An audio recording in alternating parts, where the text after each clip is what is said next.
What's poppin', y'all? Welcome back to Crown TV Course, brought to you by Crown TV, of course. I go by the name of the Crown Prince. I want to thank y'all for tuning in. Today we are talking about a $2.5 million bail package proposed by Casanova and his lawyers to the court. We're going to talk about that in a little bit. I wanted to make some real quick and important announcements for everybody who is either here for or interested in this portion of the channel. We are moving this over to the Crown TV News channel, so I need y'all to go over there and subscribe. We are going to have a guest host over there. We're going to go live over there. We're going to have people come on and help us talk about these cases when we talk about them. So make sure y'all go over there.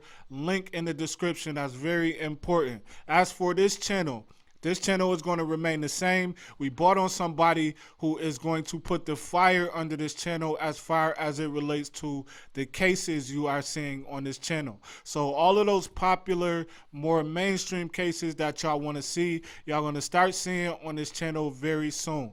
Make sure y'all go over to the other channel and subscribe. Let's get to the business. Now, Casanova and his lawyers have submitted what is called a memorandum for pretrial release or bail. First, I want to talk about the charges that he is trying to get released on. So count number one, as we know, this is the racketeering. There are 17 people on this count, and it carries a maximum of life.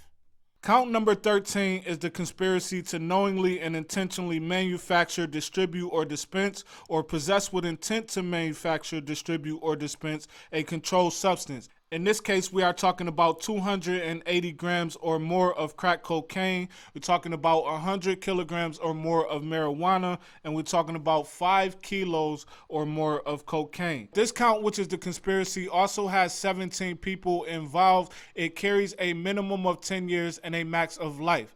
Now, I want to talk about this 924C because we always talk about this on this channel. This is count 14, possession of a firearm and furtherance of a drug trafficking crime. This is an enhancement. Whenever there is a weapon involved with a drug trafficking crime, whether you are possessing it, whether you are brandishing it, whether you are using it, these are 3 different levels and they all carry different time. In Casanova's case, he is charged with possessing it. This carries a minimum of 5 years.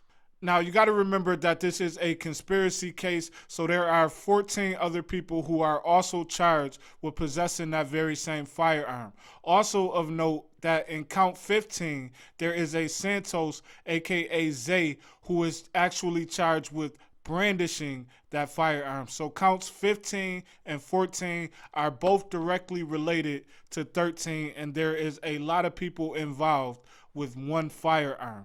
Now, I want to get to Casanova's lawyers' arguments about why he should be granted bail.